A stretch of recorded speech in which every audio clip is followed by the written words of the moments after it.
Delta Shift.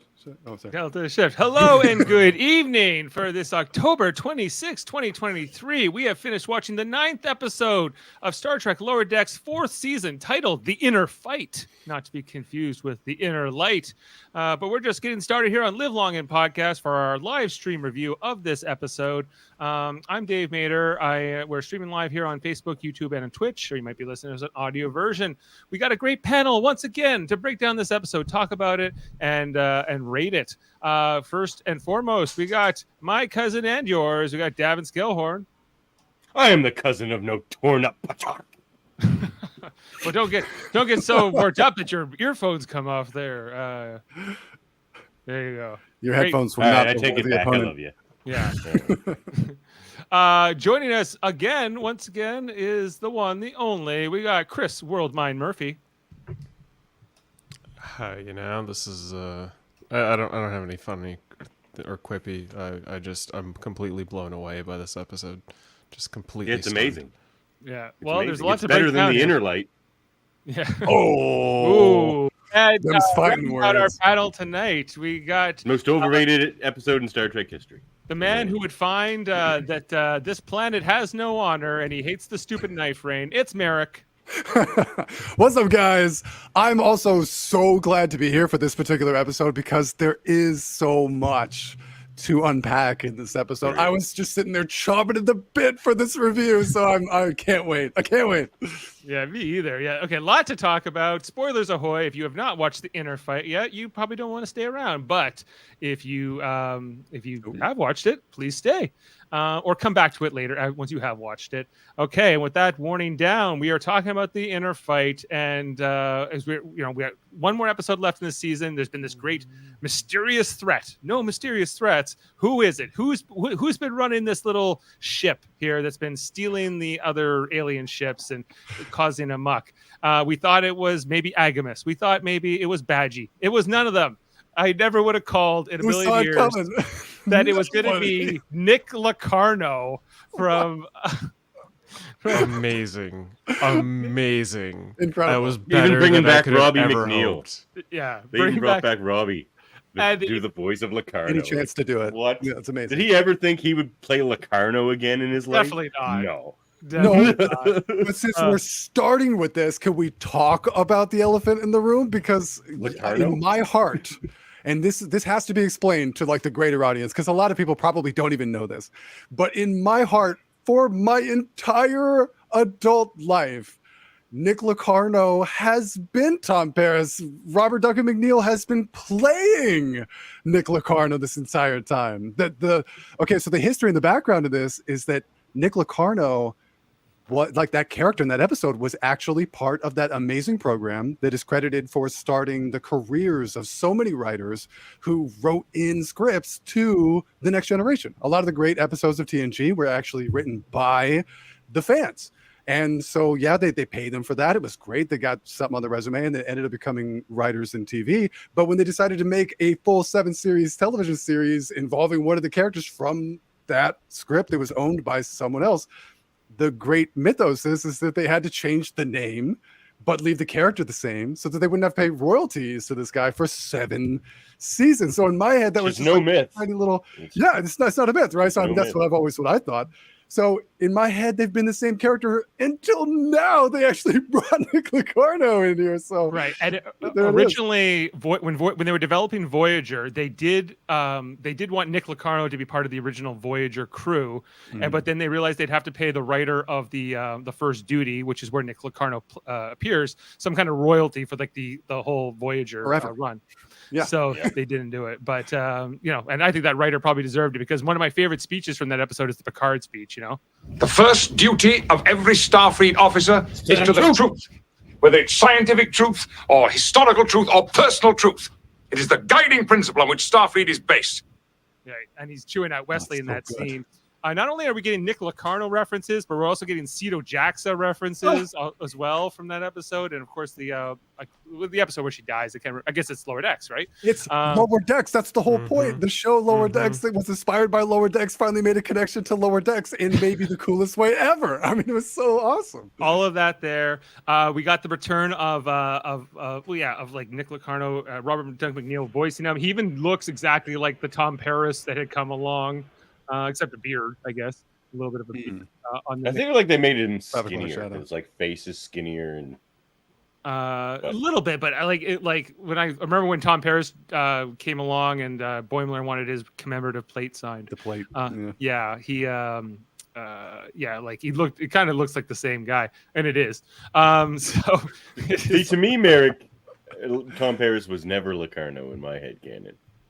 No. Well, it turns out he's not. Because yeah, and he was not. Maybe they're cousins. In canon, he isn't. But like, not only is he the same actor, but they gave him the same backstory. Like it was. They really didn't give him the same backstory. Similar backstory.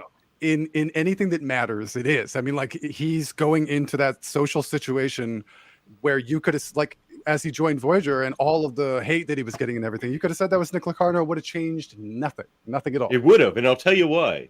No one would have given a shit about Nick Locarno on Voyager. The reason they cared about Tom Paris because he betrayed the Maquis, and half the crew was Maquis. So the big difference in their backstory. To Nick Locarno, right? Because like that was the next step after that episode. Like you could have said that same thing about Nick Locarno after being, kicked out of Starfleet and looked down on by everybody. It would have been the next natural step for him too. But then it adds what Locarno did to Tom Paris's backstory, which makes him like an even less likable character. And even No, the Tom Paris is a more redeemable character than Nick Locarno. Yeah. What do we know about the details about what Paris did specifically? Like he did something crappy. He said he didn't come forward right away, right? Pilot Came error. Later. He was flying a mission. He made some pilot error, but he didn't fess up to it right away. 3 people died, but then he's conscious. But then he felt bad, and then he confessed. But because he lied, they kicked him out of Starfleet. He joined the Maquis. That's what got him in prison. Because he only flew 1 mission or something, and then they caught him. And then Janeway gets him out of prison, and then puts him back into Starfleet eventually. So then promotes him ahead of Harry Kim. Puts him ahead of Harry Kim. Demotes him ahead of Harry and then promotes him back. And then re-promotes him above Harry Kim. Yeah, that's a funny thing. We also got the return of the Klingon Ma, I think is his name. The Boimler like Klingon, as Norman here in the live chat is pointing out. So I was glad to see him come back, and him and Mariner were great together in this episode. Lots to talk about, guys. Let's go through the screenshots. So much to break through because I feel like we're missing some things. The bigger nod for me than even Locarno was Sito Jaxa. Here.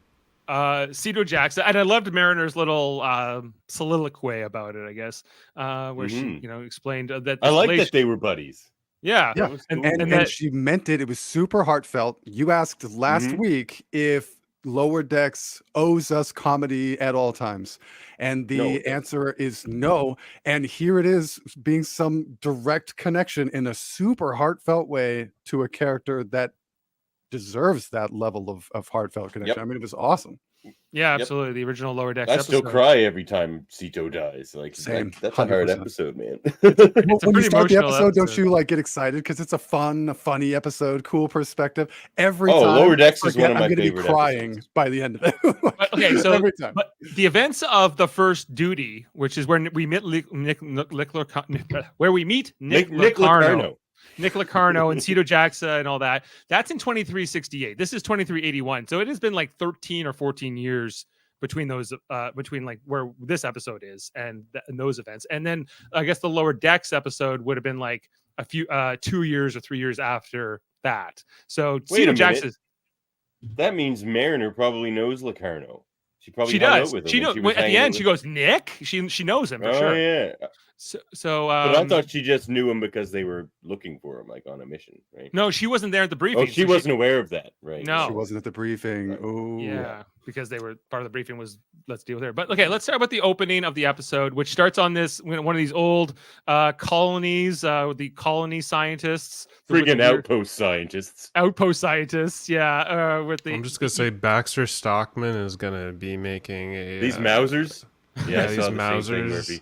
From we were saying that in our Discord watching it too. Like I was like, where do I know these from? Oh, they're Mausers from Teenage Mutant Ninja Mausers. They should look like that. Mausers that spit venom. Yeah, spit venom, had venom blood or something. It was acid blood, maybe. Yeah, I love caustic, like outpost scientists with their typical Bolians. Scientists gear here. Like you gotta love the outfits on the outpost scientists. They always wear beige or that color of green. That weird olive have to green. make outpost scientists as boring as possible. Yeah, always the worst outfits ever.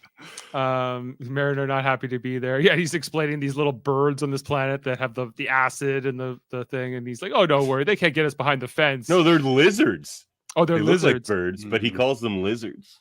Okay, They're reptiles. Yeah, and their venom will make your eyeballs explode. No, they fly out. Fly out. They don't sound too fun. Like you wouldn't want to get close to one. Dave, did I tell you that I'm having an intellectual romance with these reviews? No. Well, that's true. Oh, I'm glad you are. We see that the one of the lizard bird things it tears through like the circuitry on the fence, and then the fence goes down, and the outpost scientist is freaking out. We're all going to die. I die. I only admire them from behind the fence, he says. I love how people swear in Lower Decks, but it's never forced. It's just like exactly when people would swear. Right. They couldn't swear all the time. Like it's pretty good stuff. This is just a great Star Trek episode. Yeah, Lower Decks is at its best when it dials down the attempt at humor. Like that's 30%. Exactly what I feel. Yeah, 100%. I think it's when they try to go full comedy, I find it doesn't land anyway. Yeah. Well, like I think that's the big problem with the first episode is that it's the very first like episode 1, season 1. It tries so hard. It just tries so hard to hit you with these laughs, like boom, boom, boom, boom, boom, and get you in that it almost pushed me away initially. It's one of the worst of the series. Yeah, I think the whole first season suffers from that, and it reminds me of the Orville. Did you guys ever watch the Orville? No, I agree with that too. Because the Orville got better as it went, right? So as it went, and as it took itself more seriously, right? As it respected itself more. Season 3, I think, is one of the best seasons of sci-fi done ever. You know, so it's oh my god, Star Trek don't in my say heart. that. Seth MacFarlane's still in it. Well, I know you don't like him, but his character I love him. Okay. Anyway, so they put on the anti-venom suits, which are just like those like 23rd century environmental suits, are basically kind of the same profile. I like how Boimler's like, "Come on, Mariner, take at least the pants." At least the anti-venom suits. Put on your anti-venom suit. Like that's hilarious. She goes on this little suicide mission to, because she's got a death wish, so this hero complex, whatever. With the bird lizards after her. And she goes, "Well, she's trying really hard to save us. She must think a lot of our work." Boimler goes, "No, she thinks you guys are weird. She thinks you guys are weirdos." She's made it very clear on several occasions what she thinks of outpost scientists. Yeah, she's like breaking the thing. These things almost get her a couple times. I felt like they did get her. Yeah, like the way he described them. They got some of that in there. In that shot right there. She got bit on the ankle. And one's caught on her back for like 3 minutes. Yeah. She gets her boot, and she does kick off her boot, and you can see there it's been kind of torn off. All those feature trucks. So she's like, "Okay, guys, I saved everybody. Everyone." It seems like they've been relieved. But then we realize that Mariner has one on her back that's stowed away, and it attacks the outpost scientist, and I guess gets his eyes out or something here. But the lower deckers thing is true. Yeah. Oh, it is. Oh my god, I love this idea. Imagine Locarno and a scorned Harry Kim in cahoots. Harry, I'm tired of not getting a promotion. How about Locarno and like the dead Harry Kim brought back to life from season 2 of Voyager? That's the only thing I would accept, because I can't accept actual Harry Kim like turning evil. He's so Starfleet. Yeah. You know? Well, maybe it will be the Harry Kim from Star Trek Online, Maeric, who turns Yes. into Ellie. So, that would be perfect. yeah. What do they do? Yeah, I don't want to know. You want to know? You want to know. A lot. Mariner really is awesome not stuff. Malcolm Reed. Who? Yeah. Well, no, because at least like Mariner's at least exciting about. Malcolm just does it in a very depressing way. I was going to say, at least we're hoping as the audience that Mariner doesn't succeed. Malcolm Reed. Yeah, You shut your mouth. I can take him or leave him. I'm almost done with him. I got one more episode, and he's only gonna be a hologram, so it's fine. Hashtag Reed is great. Reed Are alert. you guys in the Read alerts. last episode? We're about to go. Yeah. We have one more episode of Enterprise left to do. Oh my god, I can't wait to watch that review. Oh, I'm gonna tear it apart. Good. It's going to be a massacre, and I will. Adam was trying to talk Dave down. Like I was like, I will not on talk the last down. review. I He's only like, look, agreed I'm to going do to this tell you. podcast to He's get like, to this. Adam's like, I'm going to tell you why it's not so bad. And Dave's just like, oh no, you won't. No, you No, won't. you won't be. Like, Even Frakes and Curtis hated. Like they felt terrible for that. Like it just wasn't good.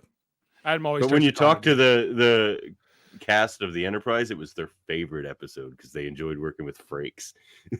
Oh, who doesn't? That makes sense. Yeah, Yeah, he's the best. he's the Okay, best. So let's get. So after the cold open, we get the credits, and then the title card, the inner fight. As Boimler is heading to the bridge here for the briefing, he runs into T'Lyn, and they kind of talk about Mariner being sort of out of control these last few weeks, really unhinged ever since basically she got the promotion at the beginning of this season. T, he calls her. Because remember, Sito Jaxa been dead for about 11 years at this point. It's not recent, but this is about Mariner's story of not wanting to get promoted because she'll be promoted over her old friend Sito Jaxa. So yeah, they run That and she doesn't want to send people in the position Sito was put in. Right. Then Boimler and T'Lyn, they run into Tendi and Rutherford in the conference room, and they're kind of surprised to see each other there. And then the senior officers of the Cerritos come in, Captain Freeman, saying, "Why are you not telling me my daughter's trying to get herself killed? You know, we got to do something about that." And in the other part of this briefing is about what's been going on with the mysterious threat, the secret ship that's been taking everything out, that it's been targeting all these alien ships, but now it's starting to target Starfleet ships. So then we're told they have to like go find these kind of rogue ex-Starfleet officers to find them. Apparently there's only 4, which I found weird. But 7 of 9, technically never in Starfleet at this point. Beverly Crusher, okay, fine. Thomas Riker, who's in a Cardassian labor camp, I believe, and Nick Locarno. It was like, oh, okay, well, this is some name dropping here, but there's got to be more. Like, there are billions of people in the Federation. There's got to be more than 4 people that they would have to worry about it. The assumption is that Thomas Riker couldn't. I've been waiting for some whisper of what happened with Thomas Riker for so long, because there can't be an assumption that he's still in some sort of detainment center, like since that happened, and now all of Cardassia razed to the ground. I mean, like, he's got to be somewhere doing something. Well, yeah, he's been in a Cardassian labor camp for about 11 years as well. Because But who says that Cardassian labor camp was on Cardassia Prime? Well, nothing, right? Nobody, but like they Probably wouldn't be in wasn't. any position to do anything to hold anybody. I don't Maybe know. not. It just seems Maybe like he there's a got lot of room liberated for during the it. Dominion War. Maybe. Yeah, that's what I'm thinking. If anything, a Jem'Hadar probably just came to his cell and shot him. Yeah. He's probably More dead. likely than him still being. They were exterminating the Maquis for a while, so it They could were. be. Anyway, they go, well, who's Nick Locarno? And we're so I guess this was our hint that he was going to come back and actually play into this episode, because they focus on him in this briefing. Meanwhile, my brain. Yeah. Yeah. Hold on, I got the little. I love how Tendi goes, who? Yeah. We have to find Locarno. Who? Mr. Locarno was drummed out of the academy for getting another student killed during a prohibited flight maneuver. Prohibitive flight maneuver. My favorite part of this scene actually is how like nobody respects Miglamo on the ship. She's like, Bourne was like, why don't we send her to talk to Mr. Miglamo? And they're just like, nah. No, we don't have time for that. What was the? Here's trivia for you. You guys remember the name of the maneuver? Wasn't it like a coal bird Yes, or it's coal the- bird starburst? Colbert. Yes. Culvert? Yeah, it's the Culvert Starburst, right? Yeah. Okay. And Something it's like banned that. for 100 years because a bunch of cadets were killed. No, it's a Culvert still. Culvert. You know, It's now it's one of bugging those. me. right. Oh, I just want to mention this episode written by Mike McMahon himself. He wrote the second to last episode last season too. He writes a lot of the good ones. Right. Legend. But, so basically, where we go from this episode is that Rutherford is going to go with the ship, but the rest of the lower deckers are going to take Mariner sort of on this diversion mission, while the Cerritos goes and tries to figure out what's going on with the bigger Girls trip plot. So yeah, so Mariner thinks it's she's been kind of, this is almost an intervention. So yeah, it's Tendi, Boimler, and T'Lyn along here. T'Lyn great again in this episode. Yeah, Always. and, always great. Mariner saying, "Oh, I hope we get shot at or something." Like she's looking forward to some danger here, because they're not really telling her it's just a routine mission to a satellite. Here to Sherbal 5, where this is where they're in some environmental suits out of their shuttle, fixing it. Mariner bored. I love what T'Lyn says to Boimler or to Mariner there though. She's like, where are we going? She's like, there's a 2.7% increase in danger if we do not. If you don't know all the details. You don't know what's happening. Yeah. And she's like, oh, great. That was a great. Oh, sweet. Oh, yeah. Don't tell me that. Perfect. 2.7% more.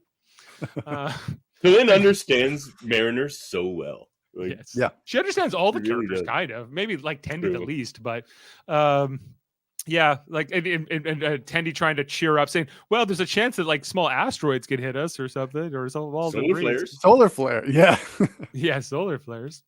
Look at, and then there's this, they mentioned the planet Sherbal 5, the electrical storms down there. But then like if there's no danger, she doesn't even do her job. She's just sitting there. yeah, she's Like only up there for the against- dangerous moments, Yeah, never for exactly. routine things. But something's going on with the station here, Tendi tells us, and then we go to the Klingon bird of prey bridge and looking through the view screen and see that they're watching them. And I think these are some of the same Klingons we've seen before, right? I don't know, it's hard to tell. But you know, we see the bird of prey crew here that they're watching the shuttle. Then back on the Are you trying to Cerritos. say that all Klingons look the same? Dave? I'm saying that the ones here in lower decks sometimes look the same. Yes. So because they're drawings. Well, no, they draw their foreheads very distinctly. Okay, so I should pay more attention. if you're paying attention. If I'm paying attention to the foreheads, which I guess I'm not. I was just teasing. So this is the guy with the 6 bumps, and then the one at the top he's six here. bump. He's 6 bump. And then the other one, she's more like the one in the back there. She's Charlie Brown. she's got the Charlie Brown Yeah, lines. Okay, The so that's Charlie how Brown we'll keep lines. them straight. So the back on the Cerritos, they're at New Axton looking into this like thread because they need to get some information about the secret mysterious ship, right? And they think it's here. Twice as shitty and none of the charm is old Axton. Let me tell you. Yeah, Yeah, it's actually New Tatooine. New Tatooine. Yeah. There's some real Star Wars vibes here. So this is a non-Federation planet, and I like how they show up here. And this guy, who's like the air traffic controller, is like, "Well, you can't park that there. What are you doing?" You know? What do you correct that ship that's close to our thermosphere? Yeah. What do you? Oh, Yeah, sorry. rules. We're here to look for some information. And like, I like how this planet has no time for Starfleet types. They're just like, go to hell, Starfleet. Another great Freeman episode, though. She's really flexing herself as a real good captain. We might have to bump her up the list a letter. I think this I season is agree. doing a lot to establish her as not an incompetent captain, where I feel like in the first couple seasons she's more incompetent. But I love that they play on that trope because, like, the whole episode, you think she's being blatantly incompetent, and then she comes out and has had it planned the whole time. I think it's like the perfect portrayal for her as a good captain. Yeah, Like, let me handle this. I went to a seminar. I wrote a seminar at the academy about me and my gang here to get some brews, like she says when she enters the bar. That's hilarious. Yeah, she also still holds the record for the Hydra scoot on at Starfleet Academy. Right. But then, so he's giving Freeman a hard time here in the opening scene here. But then we see this bounty hunter guy come through, who we'll find out is Billups later on. Who but looks we don't pretty know. cool. Yeah, with that helmet on. I think he looks pretty cool. Yeah, he's like, "Oh, go right ahead, sir." He's like, "Why did he get to go?" We see that the ship that Billups has. I don't know where they got it, but Yeah, it's where did they nice. get it, and why haven't they talked about it? It's so cool. Yeah, it's not. That it's not- needs explanation, actually. I didn't think about that, but now it's bugging me. Yeah, I wonder where they got this. Unless it's maybe it's one from his people. Maybe. Endorilio. it could be. Oh, like it's It's green and It has yellow. that vibe. Yeah. I think believe it it. probably is. What are they called again? The Prince cosplayers. Let's call Prince them. Andorithio. Yeah, he's Prince Andorithio. The Hysperians. The Hysperians. The Yeah. Hysperians. Ugh, I was Huzzah! gonna say, Huzzah! I have the ship in SDI. I do too. It's a great show. It's a great console on it. Anyway, so yeah, they see the bounty hunter guy here with like the little skull painted on. He gets to go right through, and then they like tell him, you go park at the moon and take a shuttle down. So that's where they go. Shuttle every 3 God, hours. look at the nacelles. It's the Cerritos. I've never seen it. They're so long. They're long. Yeah. That's why I can do. I like the Cerritos even the Cerritos even. We less. don't need to be trashing. We already did that the other night when we had the ship ranking convention. Poor Dave. I felt like that was the one that was. That was the one that most broke my harsh. heart, where you guys are just Yeah. all piling on the Cerritos. I It's like. a death trap. And then Well, it Voyager is, came but I along. still like it. So It makes a cool silhouette. I will. I admit. don't. I as long as you don't work in engineering, you're fine. So it's Screw Billups. yeah. Poor Screw Phillips. Phillips. He'll be fine. He's You got know, such a great mustache. anyway, let's catch up back with the Boimler story or the Mariner story here. Back on the little relay station here. The shuttle's starting to leave. Mariner bored. Kind of dull of the whole thing. Tendi trying to cheer up, but then we see this bird of prey decloak right in front of them. Loved It this. looks great. Oh yeah, looked It amazing. does. This, even with like Mhm. a couple times, I think even the Cerritos close-ups, even if you don't like the design of the ship, like just the way the animation they make the looks. ships look great in this Yeah. show. And they always have. Like, it's such great Yep. shots of ships in this show that kind of transcend what you would imagine from the For a level of cartoon. animation. It's so Yeah. good Right. And The so- animation is just top notch on this show. and only getting better. It's Yeah. getting- Absolutely. Yeah. So now they're running from this bird of prey. Mariner now, of course, jumps into action because there's danger. So they start flying away. But this little shuttlecraft, The Death Valley. yeah. Oh, I didn't see that until just now. Me neither. Yeah. I'm from California. We got Death Valley Yeah, stuff that's everywhere. funny. Yeah, It's funny that's that what like the Cali class's shuttles also have California names. Yeah. They all. Makes sense. It's gonna be Redwood and a few others we've seen. That's where the Undertaker's from, Death Valley. So. They're running from the ship, and it's like they know they're being targeted, so they manage to beam out just as the shuttle's being destroyed here by the bird of prey. They beam down to the planet, which was supposed to be uninhabitable because of the electrical storms, but they're like, oh, good, we're not dead. The And, glass rain. the glass rain. We'll come back to that. So now they're on this planet with the different storms. Of course, Mariner just like, we need to keep going right away and doing stuff. And the other lower deckers a little more cautious. But they're on their way, and they're off to explore this planet and figure out how they're going to get the hell out of here. Now that they've been stranded, scanning things. I'm trying to remember like the specifics of the details. Yeah, this is where Mariner's like, oh, we have to charge at things. We need to do something. And this is where they like confront her about her behavior, I think, right? Or does that come a little later when they go to sleep? It's in the cave when they actually It's confront right before her, she sleeps. Yeah. It's right before they sleep. Okay, so that doesn't happen yet because it kind of gets interrupted here because then they hear this little here. This is the part with the Ferengi and the Romulan guy, where we see the Ferengi and the Romulan, who we've both seen before from being taken by the mysterious threat ship that Nick Locarno's running. And so it seems like, okay, well, they've been here for a while, and I guess they're fighting the Romulan and the Ferengi. I want information. Who's so and so? As they're watching this, but it turns out that this is a ruse by the Ferengi and the Romulan to capture our Klingon friend We're oddly Ma, working together. who I didn't know he was a Klingon right away. You didn't know what this guy was, but it turns out he's the character we know. He's got like the little like skull helmet on, and this is where the Romulan guy, the Romulan commander, is coming in here. They have a little trap here set for Ma in the ground. Which at that moment let me know that he was a Klingon, and I have to Purple give blood. an awesome nod to Lower Decks for committing to the purple blood, man. Yeah. Which I think is the greatest thing the Lower Decks does. And this isn't the first time they're like consistent with that. I just think it's awesome. Mhm. I'm with you too. I was always like, why not make the Klingon blood pink? What's the Why difference? not? It always was from Undiscovered Country and stuff, but then Which when was they the got first war, time we ever saw war their would start blood. bleeding red. Yeah. And then it went back to red after that, which was really weird. Klingon blood runs as reddish pink as ever. There it is. Mhm. Sure does. You deserve an award just for the audio clips. I don't know how you get those things so quick. I've been collecting them over years now, so I get a little bit in here. But yeah, you see a little bit of that pink blood there in the trap in that shot. And now Mariner jumps in to try to get involved just to fight a Romulan, and she does. There's some good combat here. I like the animation around all this fighting. That looked good. Yeah. You really see the blood there. She notices it too. She's like, oh yeah.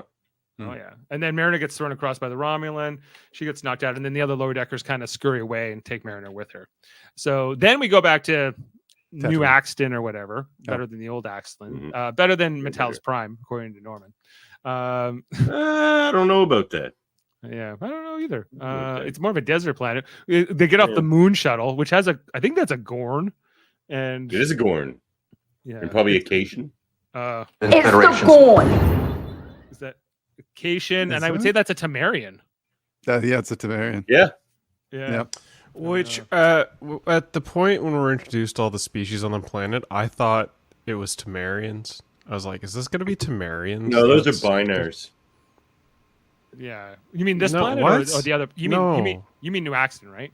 What do you mean Binars, Davan? No, I'm talking about the planet where all the stolen aliens are currently stashed on and fighting to death. I thought the Temerians... Where the Binars are. Those are Binars. The ones that talk about... Will you let me finish a sentence before you try and cut me off because you think you're so fucking intelligent you can jump in front of me? I said, I believe that the alien in the white ship is a Temerian. It was Temerians trying to bring all these species together, much like they did with the Darmok and Picard episode. As the villains themselves, yeah. Right? You thought it was going to be the Temerians. Yes, for a hot minute I was like, is this mystery aliens going to end up being Temerians? Well, they would have Kayshawn to help with that if they needed it. Anyway, farther from what it actually ended up being than anyone else's guess for sure. Because I was so close. Off the mark. So no one was close, man. It was insane. This was a great gag here too with the pockets. As a guy who always loves the uniforms, canon now. Starfleet uniforms. That's hilarious. Have pockets. Yeah. Did you know we had pockets? Did you know we had pockets? I was like, I didn't know you had pockets, Captain. Did you know we had pockets? We haven't heard it. Harry Mudd is the Mudd's bar. Oh my god, the scene in there just killed me. I laughed so hard. Yeah, that was great. What, with the puppet? With the puppet, dude. Puppet, oh my god. Good. Harry Mudd. So they're trying. He did look like a puppet. I love how Freeman's like, me and my gang are here to get some drinks and get up to no good, and then he puts them on a waiting list. He's like, well, you're on the list. It's sometimes hilarious, but Starfleet officers will try to do while wearing Starfleet uniforms. Yeah, and I think that's what this whole gag is, right? You know? And they're like, well, no. They're like, you have to wait, and it doesn't look busy in there at all. But I just like how everyone on this planet just doesn't like Starfleet people. They keep saying the same thing. Yeah, they keep saying, you think you're better than the rest of us. Yeah, you always think you're better. Also, there was another bar here called Zorky's that they could have gone to, but poor Zorky. Is that not of anything? Zorky? I don't know what the Zorky is. It says happy hour, but this guy looks like that. I don't know, like that banana-looking guy who got his bones drank earlier in the season. Yeah, oh, right. Yeah, I think you're right. Same species, you know. I guess they do have bananas in pajamas species. Bananas in pajamas. We'll call them. They're coming down the stairs in pairs. Then, of course, the bounty hunter shows up, who we'll find out is Billups, but he gets to, just go in. But this is all Freeman's ruse, right? So, why does he get to go in? Well, he's on the list, I guess. Which is the exact same dynamic of like the shield around the planet vibe. Exactly. Yeah, even these guys get to go in. Whoever. Oh, the tripeds. It's a happy hour special for them today. You got 3 legs. Back on what's this planet called? I can't remember. But the planet where Boimler and the rest are, and Mariner. Sherville 5 or Sherville? 5. Yeah. They get attacked by this Cardassian guy who strangles Boimler. And Mariner gets in there, and Mariner was about to fight him, but then T'Lyn just neck pinches him there. And would you have thought the Cardassians would be more or less susceptible to neck pinches? With the they should be less susceptible. It should be less. Right? So much bone. I agree. Yeah, I guess you do the Cardassian neck trick. She probably just has to reach right in there. Like you have to get a really long grip. If you don't have long enough fingers, you probably can't do it. Can all Vulcans do this? Like I always wonder. Is like the Vulcans and people. Everyone we've seen to teach. Yeah, like even like T'Pol does it right a few times, and oh yeah. So I guess it's something they teach in school. Like after everyone on TNG does it. I was gonna say Picard has done it. Data's done it. Yeah, Riker's done it. No, Riker did it. Riker didn't he? I don't know about Riker. Data for sure. Data for sure, and Picard for sure, which I thought was super weird. Yeah, because I guess he had Sarek's Katra. Well, I guess slightly less weird. They've implied that you need Vulcan strength to do it in the past, I think, too. So that's kind of weird. Yeah. Anyway, so the Cardassian gets knocked out. So now we know there's Cardassians here. I don't think we've seen too many Cardassians in Lower Decks before, but I love the way they were animated here. I think just in the holodeck program that Mariner developed for herself to work out her feelings, the exercise program. Yeah, you're right. That was the only other time we saw. And they were hologram Cardassians. So it's a great scene. Yeah, and she like I love this line. T'Lyn throws that shade at Mariner. She's like, "I'm sure you'll find a way to get us in trouble or whatever." No, I definitely could have gotten that Cardassian. You know, I am sure you would have tried. Yeah, I'm sure you would have tried. I'm sure you would have tried. What? And this is where burn. Oh, yeah. Oh, burn. So it's guys. It wasn't a cave though. They actually go to sleep up in this big tree. It's a big up tree that's kind of got a caved feel to it. So they start looking out here and on the horizon. They're scanning here and they see like a campfire in the distance. And of course, they got to go investigate that. That's the next place to go. Mariner wants to go right away, but they don't want to. This is where they confront her about her behavior and how she's been acting. And then she gets kind of quiet and retreats here and decides she just wants to go to sleep and not talk about it. Which the rest of them kind of say, okay, fine. Well, I guess we'll talk about it later. Then, after a little bit of time, Mariner decides to get up and go here. And then, here's the line you wanted. I was going to pull it anyway, but it's a great one here where Boimler is talking in his sleep to himself. Yeah. Boimler. Teach me how to tap dance, Beverly Crusher. Teach me how to tap dance, Beverly Crusher. It was so funny. So good. Shimmy at the end. I want a T-shirt that says that. Yeah, I would wear that for sure. Teach me how to tap dance, Beverly Crusher. The dancing doctor. Yeah. So Mariner then out here on her own, she runs into Ma, who takes off his helmet to reveal himself to be the Klingon we know. And he's ready here for a fight. He's gotten a lot more badass since when we first saw him. Oh yeah. Any guesses as to what kind of creature that skull was? He's three bump forehead guy, 3 vertical bump forehead guy. That's how we'll have to keep track of him. The other thing that I glazed over, I didn't mention, was the how T'Lyn mentions that she was in the battle with the Pakleds because Mariner says, "Oh, I bet it's the Pakleds who are doing this," and she goes, "That was all in Wedge Douche, right? That was all in Wedge Douche, right? Which was he was there too." And and Mariner goes, "You were in that battle as well?" Yeah. Like she didn't not putting together that she was on the Cheval or that the Cheval was the Vulcan ship that was involved in that battle. But isn't it cool that they took a moment to acknowledge that there? I don't know if they're going to build on it, but even just the mention of it, that's super cool. Well, now that he's involved in the mix, I wonder if it's going to come up in the next episode where they're going to realize that they've been connected since that episode. God, I love this show. Yeah. Yeah. So Ma attacks her. They end up having a big fist fight here, which I loved. This was a great fight. I like they were fully committed to beating the hell out of each other. Yeah, Strange New Worlds. Can you learn something from the fight choreography of this? Is great. Yeah. Yeah, that's my only gripe with most Star Treks can, to be honest. If it's not Klingons, the fighting in Star Trek isn't nothing to write home about. No, but this was awesome, and she was still doing the iconic Star Trek moves, man. She's double fisting all over the place. Yeah, it's so cool. Drop kicks. Sweeping strikes. So then they kind of back away from each other. But then he gets hit with the the knife here. I thought he'd been stabbed in the back, but no, it's one of the knife rain. The glass rain, glass storm, glass shards. I thought somebody threw a knife at him, but yeah. Yeah, we see it coming from the sky here. Well, they have to take cover. They have no time to fight when there's glass rain. Or when the quarters are too cramped. Or the quarters. I love that line. Yeah. Oh yeah. He's too close quarters. It is too confined for proper combat. How do you do that? That makes no sense. You would have that ready. That's insane. He picks the good ones. Oh my god, the good ones. Yeah.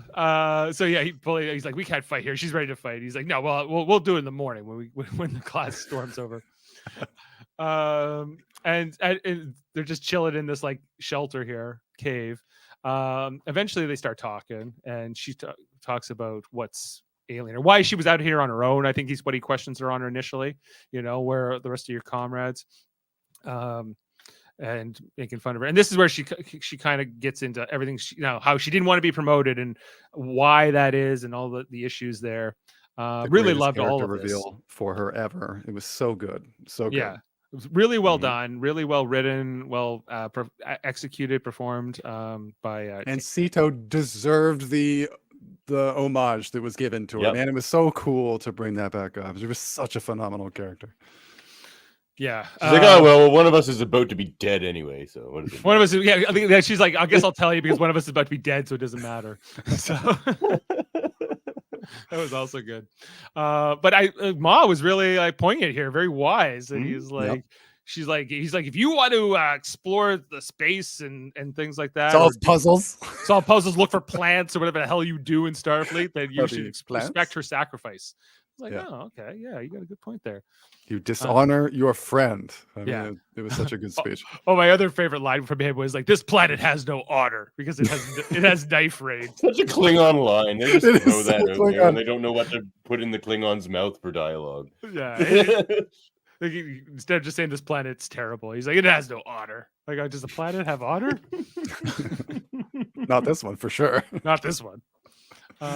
Anyway, and then he gives her back her look at those claws he's got too, those fingernails. Look at the shine on that pip.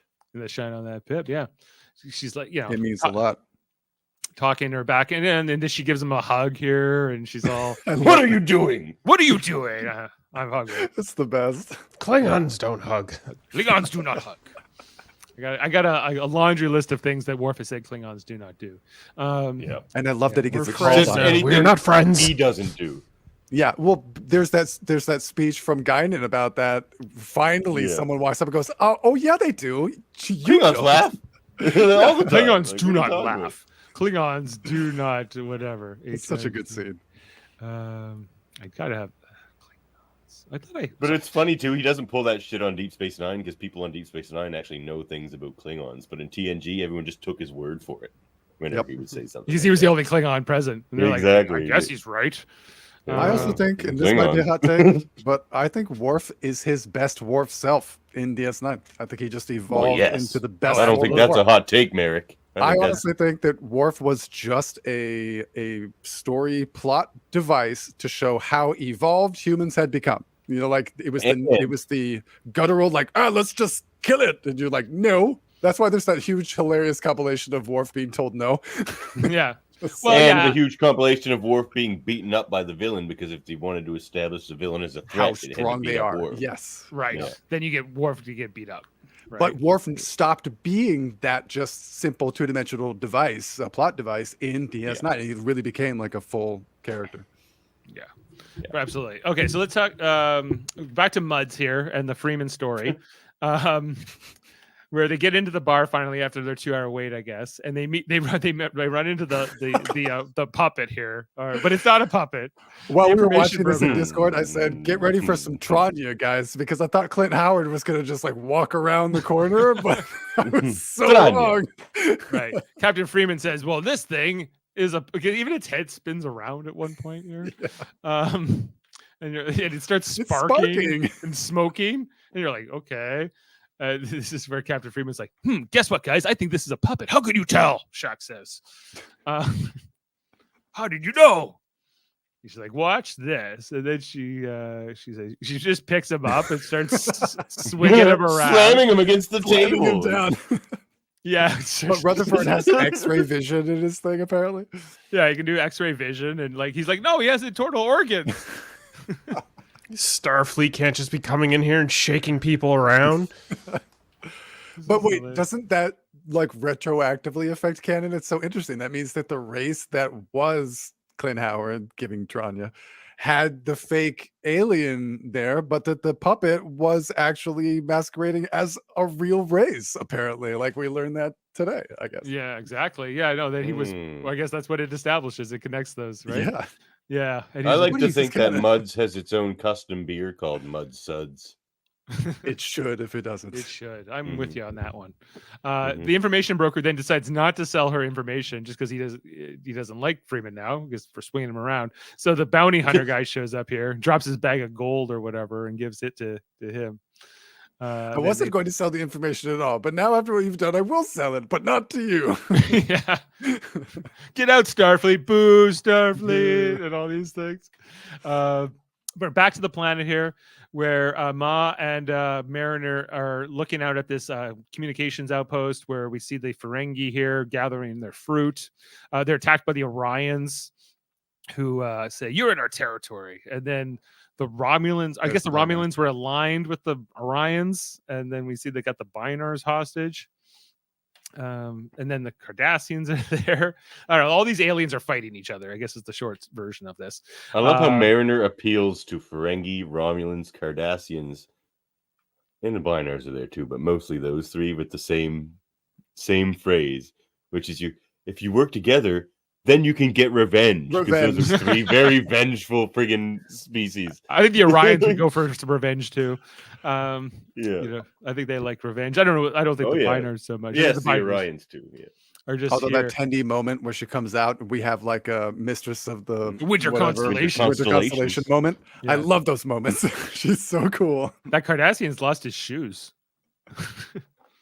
Yeah. She's like, look, I've seen Tendi sword fight, and I know T'Len can throw down. So she's like, let's do this. We got this. We got Poor this. boys. Right. But Mariner's like, we're not going to do this with fighting. And they're getting ready to be attacked here because Mariner's little speech of like, let's work together doesn't quite work, even though it is a nice speech. But then it's ultimately Tendi who shows up here and subdues the Orions because she's like a noble. She's like, if you attack my friend, you're attacking my whole house. Mm-hmm. You know? So this is good thing they had an Orion with them.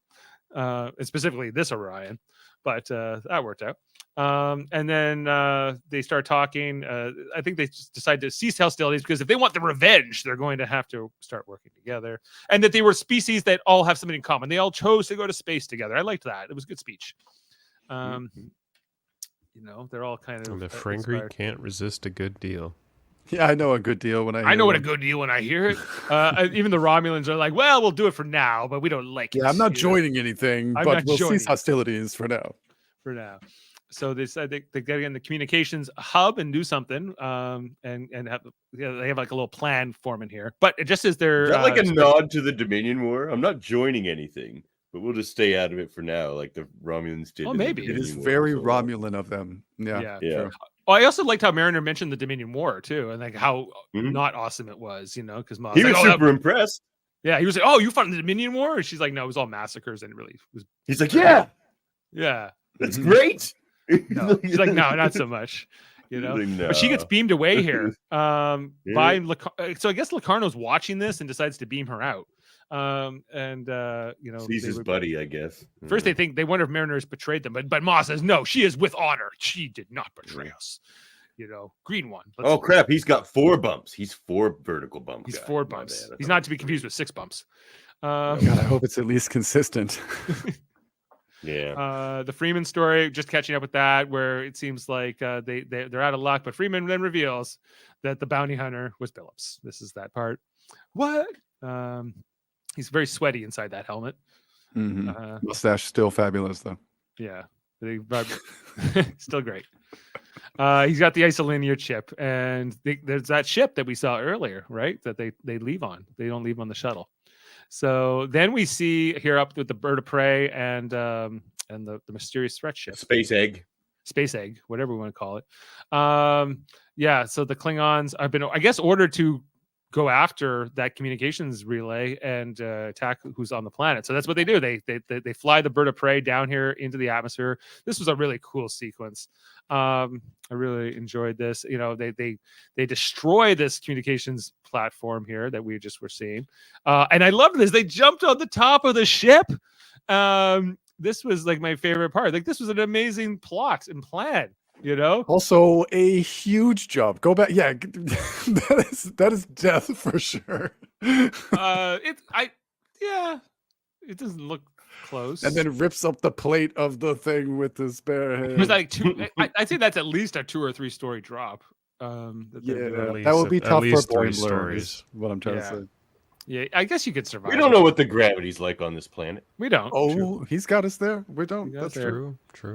It could be less. So then the Billups here, they're searching this facility with the information they got. Freeman here, because we keep intercutting, right? So I know I'm jumping around the story. Yeah, this is where Ma pulls off the panel of the ship. I like how they use their spears to get under there. I was like, this is quite the plot, and they realize that they're on the top of the ship, so they're like, get us back into space. This is a hull that's supposed to be able to take like phasers and photon torpedoes, and they're just tearing it up with their bare hands. Single layer, apparently, about 2 inches thick. Pried it open with stick spears. I mean, it is a bird of prey, and they're Ma would presumably know where the weak entry point would be, perhaps, right? True. So I'll give it that. Because it's right here on the top, which is not as vulnerable. So they come into the ship here. So Ma attacks. This is my favorite part. When he straight up eats the dude. Right? Yeah, it's hard anyway. This is my ship now. Look at his mouth. Pinkish blood as ever. Reddish pink as ever. Yeah. So they're all going here, and this is where we get the reveal that they're looking for Nick Locarno. I guess that's what this information was. They expect him to be here, and then they find the ship. The plans of the egg ship is here. We cut over back to here. The egg ship. Mariner wakes up there. Not sure which is like a mix of transporters plus crazy weaponry, I guess. Yeah. This minimalist look, it kind of reminds me of the Qui-Gon ship in Star Trek Discovery. I don't know why, but what in the minimalist hell? What in the minimalist hell is this? It's like a little cactus thing. I don't know. And she's looking around, trying to get her bearings, trying to open this door, and then we get the reveal. It's Nick Locarno, aka as voiced by Robert Duncan McNeil, and he's like, "Guess what?" Because we're told that he's been working as a shuttle pilot since being drummed out of the academy. Yeah. She clearly does know him, and he's like, "We're gonna get up to no good." So he's hoping that her rebellious spirit or her past of not following the rules is going to play into this, and they can work together. He doesn't look good. She just had a change of heart. Does she know?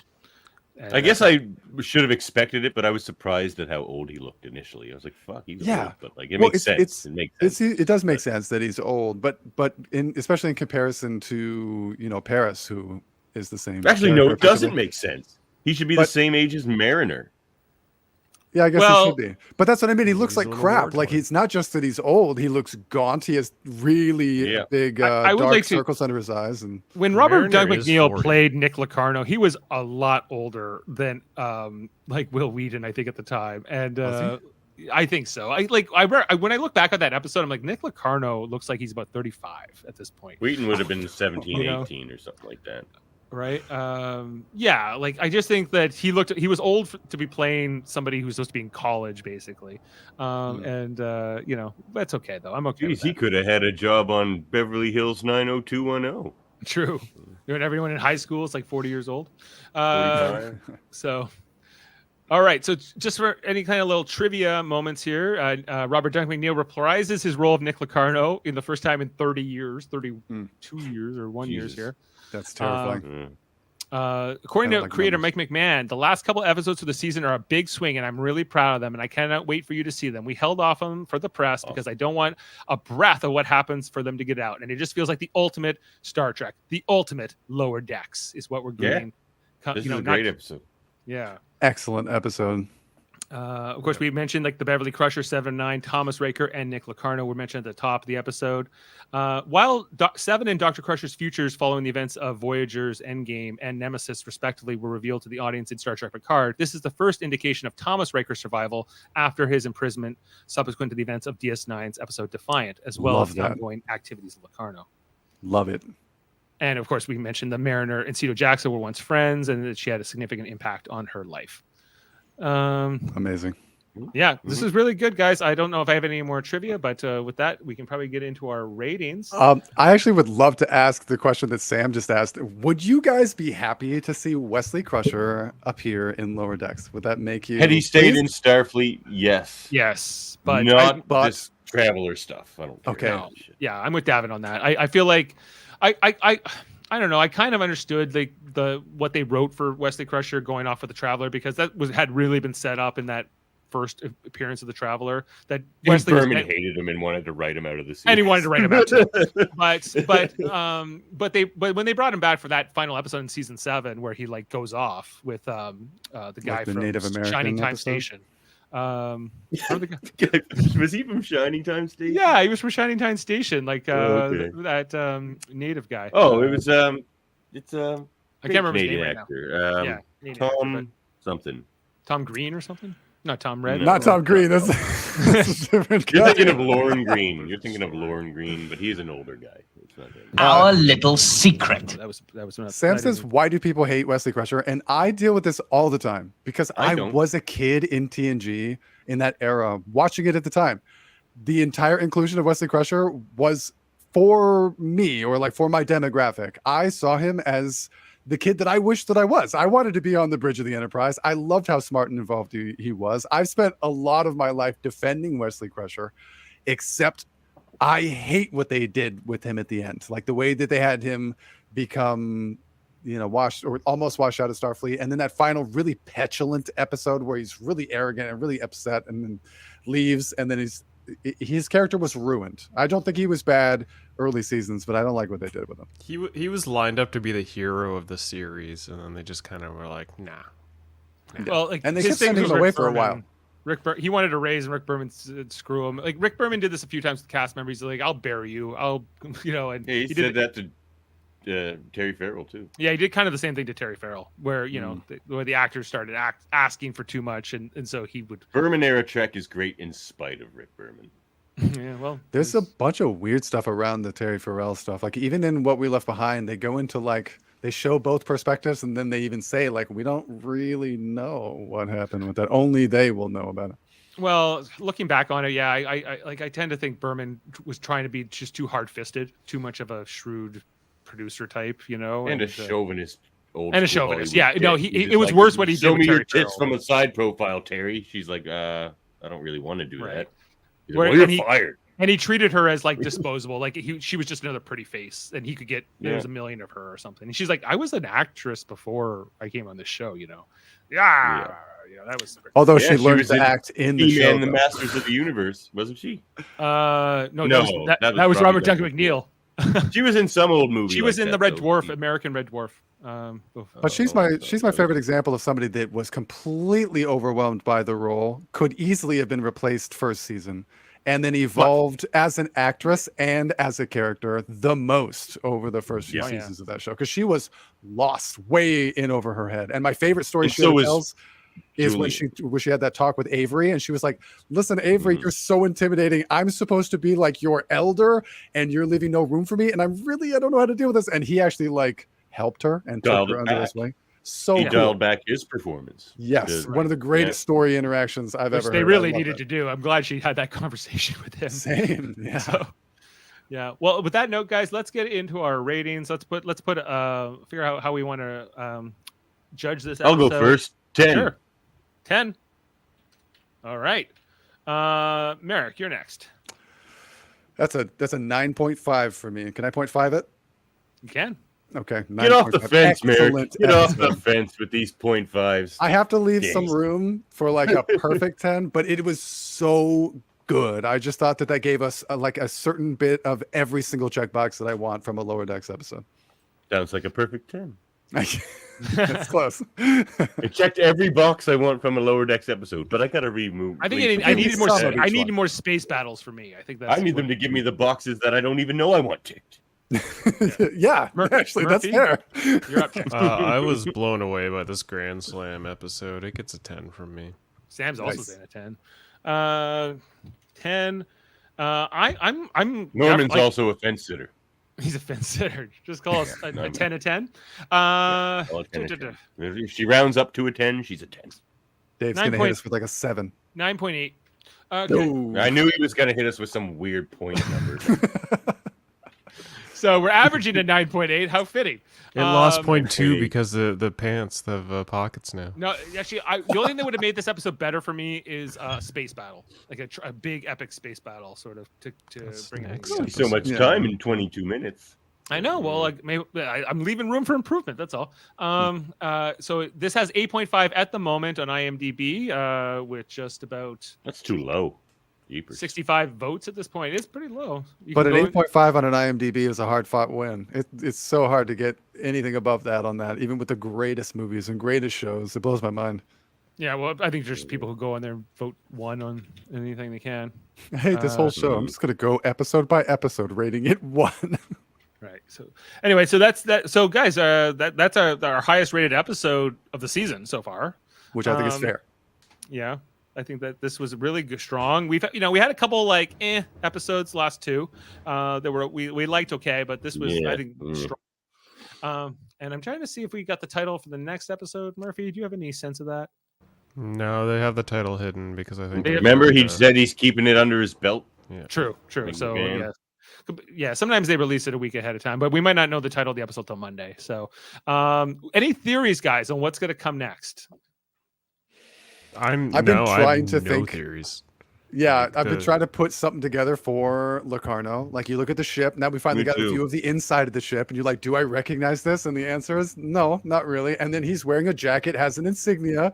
Do I recognize it? No, not really. Like, I'm trying to put something together in my head, but I got nothing, man. I got nothing. He's working for the Nyberite Alliance. There's a prediction for you. What is that? That's for you. That is a symbol. That has to have a meaning, but I don't know what Nyberite Alliance. It could be. Could be, but we never saw what their symbol was. So I guess it could be anything. I have this I feel like it's some sort of like grandiose plan to start bringing all the species together. I don't know. Maybe like, do you think he has some kind of redemption, because he hasn't really killed anybody, but he did order those Klingons to kill that at least that communication satellite. Maybe not kill people, but at least destroy that thing. Get people. Was that what happened? Did they get orders from him to do that? Well, we don't see that, but it's implied in the episode that the egg ship was giving orders to the Klingons who had betrayed all the Klingons, but Ma had decided to work for the egg ship. There's a puppet master somewhere behind this, all pulling some sort of strings. There's somebody directing Locarno. So you think Locarno's not the big bad? Man? No, and Locarno's not the big bad. Locarno's like the front of the big bad. No. The answer's got to be that all of the Federation misfits that are gone are all part of this conglomerate. We'll see Thomas Riker next episode in the ship with all the other names that were listed. Beverly's not a misfit. I mean, she became one in Picard. Yeah, I was going to say she ends up a misfit. Well, at this point, she's left Starfleet, right? As mentioned, and that all this is before Picard, right? Yes. All this is 20 years before Picard. 20 so years maybe before. These are the events that set Beverly off into her 20 years of chaos. Maybe that was getting pregnant by Picard's baby. Among other things. When Picard left the Enterprise to take over the Romulan fleet, that's coming around this time. I don't even know if it's actually happened yet. But I don't think it's happened yet. We'll hear on this show if Romulus blows up. Yeah, Romulus hasn't blown up yet. That's a big thing. So. Wouldn't it be cool if they end up referencing some of this stuff though? Like build a little bit of a bridge between the two. If it goes long enough, they'll have to get to that timeline. I hope so too. Because I think they've slowed down the timeline, because the first couple of seasons were moving a little faster along in the years. And now, I was it's still 2381 as it was last season. So they're making this year kind of stretch out longer. I'm predicting Thomas Riker's on the next episode. That's my rando prediction. It's not like they have to. I don't think that was an accidental nod. That's just way too conspicuous. Well, do we get Jerry Ryan as well? You know? That would be awesome. I hope so. We've had enough of her recently. We don't need more 7-9. Do we need more Beverly Crusher? No, I haven't. Yes, she needs to teach Boimler how to tap dance. Tap dance. Teach me how to tap dance. There's that. That'd be the one thing I'd be okay with. I feel like some of the characters in Picard have detracted in my esteem through their portrayal in that show. So well, hey, really? We could talk all about that. Our friend Kevin, he felt like there was character assassination. He was betrayed, but that she didn't tell Picard about the son. I defend it by saying it's the only interesting story they ever gave Beverly Crusher. So let's just be happy they let her do something once in her career. Right. Candle hater. The TNG writers didn't know how to write female characters, so they just didn't. Mostly, yeah, that's true. Norman's right. Tom Paris has to show up. Tom Paris. No. We're gonna get Tom Paris and Nick Locarno together. But here's a real prediction for you. They gotta be real as brothers. Locarno's going to end up sacrificing himself for the greater good. I don't think he makes it out of this next episode. Locarno's going to sacrifice himself. You think this is the Locarno redemption arc? Well, upon his death, yes. Yeah. He's going to redeem himself upon death. But we don't really know what we know that they were looking for him there and that the plans were there, but we don't really know what his role in all this is quite yet. So no, we got to maybe give him the benefit of the doubt, although he has kind of got a history of lying and deceiving. So we have to also factor that in and being sort of self-serving. But don't forget, at the end of the first duty, he ends up saving the careers of everybody else because he did what he said. He took it upon himself. He took all the responsibility. And then Wesley says he did what he said he would do. Which cost Cedo her life. Well, Cedo died. If she got washed through the Starfleet, she'd still be alive. Oh, but she became such a hero. That was such a glorious Unless she's not dead. Well, there is some theories that she didn't die. You know, that she we see a body? We don't see it. Maybe she ended up in that Cardassian prison camp with Thomas Riker. You know, and she's been there the whole time. We'll see. That'll be something if Cedo shows up next episode. If they undid her death, would that make that episode less? Yes. 100%. I hope they don't do it. I hope they don't as well. I agree. Yeah, I don't want them to undo the death. Even though I love her, like the weight and power of that episode is based on that. Right. Do you think we could see any of the other lower deckers from some crazy conspiracy? Who else was in that? There was Torek. There was Nurse Ogawa, and We should see. Is it Vorik? His name was. No, it's the same actor, but it's Vorik on Voyager. He's the same actor playing a young Vulcan, but they're two different Vulcans. I think they're brothers. No, they're not. No, I think they're actually brothers. I think they're brothers. What? I think they're brothers. Yeah, Vorik. I think they're both named Vorik. No, one's named Torek. No, one is Torek. Yeah. The one on I know this is crazy. I thought the same thing for years too. But the guy, the character he plays on Voyager it looks identical. Of course, the same guy. But he's Vorik, not Torek, as he was in the. Probably because they didn't want to pay the royalty rights. The same guy. It might be the same thing. Yeah, the royalties. Same thing. They don't want to pay the writer of the original episode the royalties, so they just. And Lavelle's the other one. Lavelle, yeah. Could we see Lavelle again? You know, he was the go-getter. Like he obviously would have advanced through Starfleet. So his grandfather was from Canada. True. So, whatever that's worth to you. What's Canada? That's it's one of the old nations. The home of the great Michael Eddington is what it is. Yeah. Oh, the legends. Listen, I'm an Eddington fan, so I'll Lucky Looney. The Lucky Looney. Great hero. Right. Well, guys, do we have any? We should probably get out of here. We got a criticism like an hour to talk about an episode that's 22 minutes. Damn right. That's what we do here. We don't talk about it all. There's so much to break down. We really put the long and live long in podcast. We sure do. Listen, if you're going to watch an episode and then you want to go and watch a subsequent discussion about it, you're a nerd already. You have to just love every minute of this. Yeah, seriously. What are you doing here? Yeah. On that note, you should check out our other stuff here on the channel. Of course, check out the night shift with soon to be renamed the Delta shift. I got that right?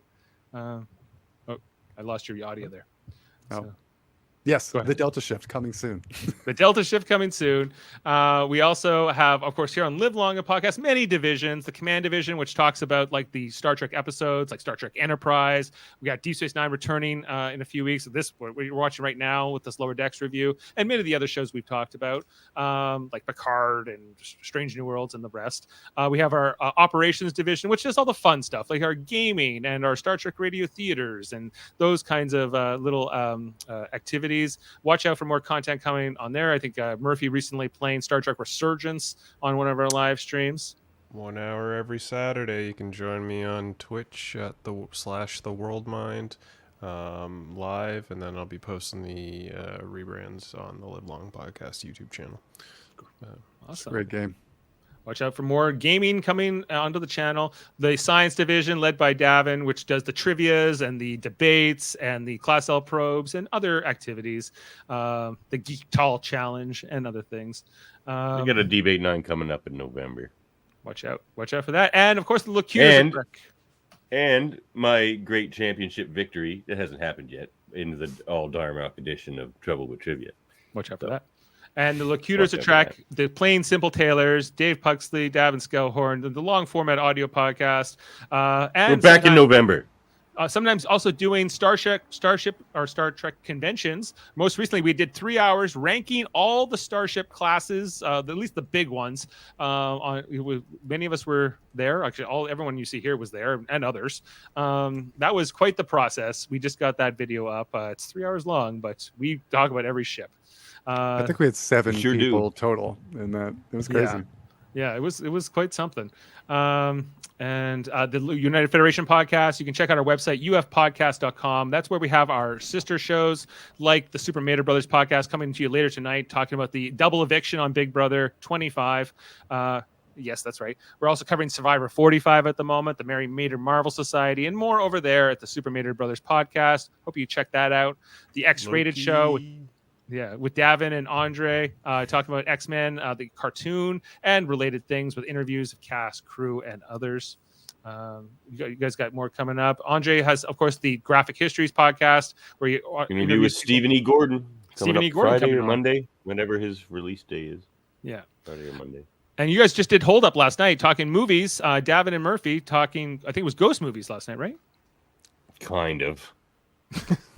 They were ghost movies. Ghosts were involved. Spiritual entities, revenants, race, if you will. There was 13 of them. There was also the Devil's Backbone and the Fog, and we run them all down with Michael Chan. It was a good time. Yeah. My son Eamon also has the music podcast Eamon on Track. He talked about the Dark Side of the Moon last week. I think he's going to be talking to Davan about jazz sometime soon. I literally said to him, I drove him to work the other day, and I go, "Have you talked to Davan about getting the thing on?" He's like, "I have a driver's test." I'm like, "Next Thursday?" Like, how long does it take to message Davan to say you're doing it at a certain time? I don't get it. So, like, this is. Don't you understand? I'm studying for my driver's test. I'm studying for my driver's test for a week and a half. So he's gonna pass. Yeah, he's a keener. So I don't have to drive him to work every day. That would help. Hey, that's nice. That's why my wife taught me. Why my mom taught me. You have to buy him a car. Well, he's getting my mom's old car, so. Okay. I'm going to post the link to our Discord in chat if anybody wants to join. We do promote all of the Live Long and podcast stuff there. It's a great place to talk Trek. Yeah. Go check out the Discord. We need to get that as a banner here with like the address or something. But throw it in the chat. Discord a negative term? Like sowing discord? I guess so. Yeah, but it's like so calling cool your platform sounding. Fucking yell at each other.com. Well, we do that well enough on Facebook too. So. True. Well, thanks everyone for being with us tonight. We'll be back for the finale next Thursday. I'm heading to Philadelphia in the morning to go. I am going to see Mott. Until then. Going down to see Mott Terrell. Mott from Star Trek Radio Theater. And we'll leave you with a quote. Thanks, everybody, and live long and podcast. Starfleet is supposed to be about puzzling together the mysteries of life, not fighting wars. I don't want to be a general. I don't want to send my friends off to die. Sito was a warrior. You want to solve puzzles and mysteries? Your friend gave her life to protect that. She would not approve of your actions. You're right. You're right. See you next time. Bye.